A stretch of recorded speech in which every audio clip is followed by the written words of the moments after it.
Hey there, it's ViceroPlays, and today we're going to go on a little introspective trip together. So grab a cup of coffee or some iced green tea. I just have mine over here, and let's get started. Living in LA can get pretty crazy. There's a lot of different personalities you have here, and it seems like everyone's always in a rush. I don't have this experience so much anymore, but when I first moved to LA, I would meet a lot of people and you'd make plans with them, but I didn't know that they were like always tentative plans because people were really flaky. So they'd basically say yes, they'd be coming to your party or going out with you, but it really meant yes, unless I have something better. So right now I'm like 36, and sometimes I think that life is better than it's ever been, but it's also busier than it's ever been. And I think that those things aren't really mutually exclusive, but it means that you feel like everything is just kind of a tornado around you. It's kind of a whirlwind. There's work, there's relationships, that could mean your family, your friends, your romantic partners, and you've got pets to take care of, hobbies, and just a lot of goals that kind of have competing priorities. So what I think is really important is to periodically stop and reflect on your life and figure out, like, am I living to my values? And once you kind of have that self-awareness, you can start to recalibrate and kind of reset yourself. You know, with the constant hustle culture and all of these societal pressures from our parents, our peers, our colleagues, everyone around us, including even the media that we consume, right? There's just so much information and different perspectives that it becomes easy to lose sight of what really brings you joy. So let's talk about your values. Take a moment, maybe 30 seconds or a minute, feel free to pause this video and write down 1 to 4 things that you really care about. And these can be super abstract, like maybe you really care about beauty or aesthetic beauty. This could be art, fashion, what you look like, architecture, it's all open to your own interpretation. But what are the big things, abstract things that bring you joy in your life? Like for me, one of them is learning. And that makes sense because A, I'm a learning professional, but B, if you're really dedicated to self-improvement, it's self-awareness and learning. And in learning, we have a term called metacognition, which means like your own awareness of your learning journey. It's metacognition that really helps bring you to like the next tier of essentially upskilling yourself, upgrading yourself, evolving. Another value of mine, my values are basically the same as my 4 life buckets. So we have learning, or I call it study sometimes. We have socializing. I've noticed that even when you work on projects, or let's say you go to lunch with all your coworkers and you're talking about projects or cases or clients that you have together, it's fun and you're kind of doing something outside of your normal environment. So it's a little bit different. But I've noticed that it doesn't fulfill the need to socialize. When there's like this very clear objective, and that objective is for basically someone else besides yourself, then it doesn't feel like a break. So I think it's very important to socialize with people for no other reason than to connect, figure out what they're doing, how they're doing, and to let them know how you're doing. So the third thing is to create. And that's why, there are a lot of creators on YouTube. I like to put my thoughts out into the world.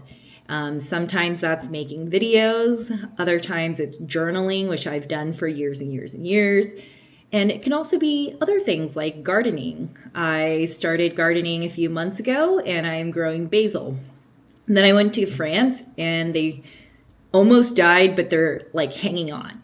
So I started propagating the plant, which means like cutting off pieces of it and regrowing it in a new pot. So I also consider that creating. And then my last but not least, fourth bucket is to exercise.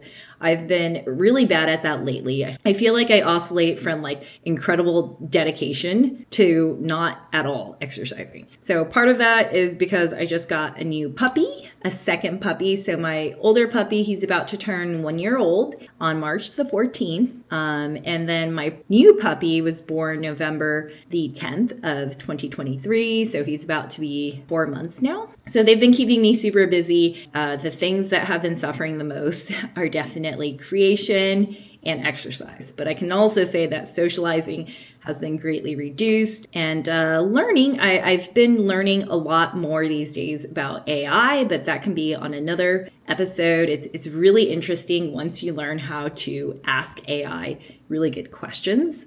So we'll talk about that at another time. But focus on what are your life values and think about these as buckets. When you have each of these buckets filled several times a week, they should make you pretty happy. And if they do, then these are probably also your values. Hopefully you took a moment to jot down your core beliefs. You know, it's pretty amazing how this simple little task can make such a big difference in like kind of seeing whether or not you're aligned with your values. So one thing you can think about is when you reflect on different areas of your life, is there any place that needs a little more change? You know, is it your career? Does it feel stagnant? Is it your relationship? Do you have relationships that are no longer serving you? Or, you know, are there new habits you need to build or bad habits you need to break? These are all good things to really think about when you're reflecting and building your self-awareness of kind of like the temperature of your life right now. Where are you? So in trying to build more self-awareness and metacognition, one helpful thing to do is to think about what are your strengths and what are your weaknesses. What are you good at? What do you feel like you could teach someone else? What do you feel like is easy for you? And then where do you struggle? And which challenges do you feel would bring you the most benefit if you conquered them? Now let's focus on what brings you joy. Like, what do you do that makes you smile or gives you that kind of feeling of butterflies in your stomach or your chest? Because I went like this. What makes you truly excited to get up in the morning? Think about these joys. These joys can be really small acts because when we look back on our life, it's not always the big momentous things that we think of. A lot of times, nostalgia is built on the little things. It can be as simple as someone who always greets you with a smile. Remember, you know, life is a journey, as cliche as it sounds, but you know, everyone moves at their own pace. And what's important is that you feel like you are progressing in a direction that you want to be and you're enjoying the trip. You're learning stuff. You're trying to be a little bit better than you were before. Sometimes when I think back to what I was like a long time ago, either in my 20s or even like all the way back to middle school, I usually cringe, right?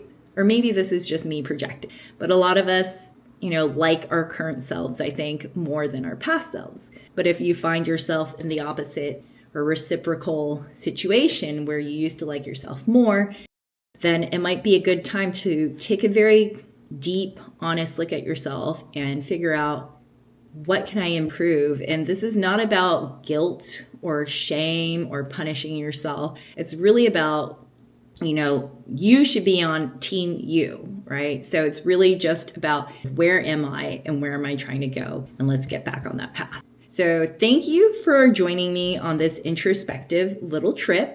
I hope you had as much fun as I did. As always, if you could comment, subscribe, and share this video, it would mean oh so much to me. So until next time, I will see you later.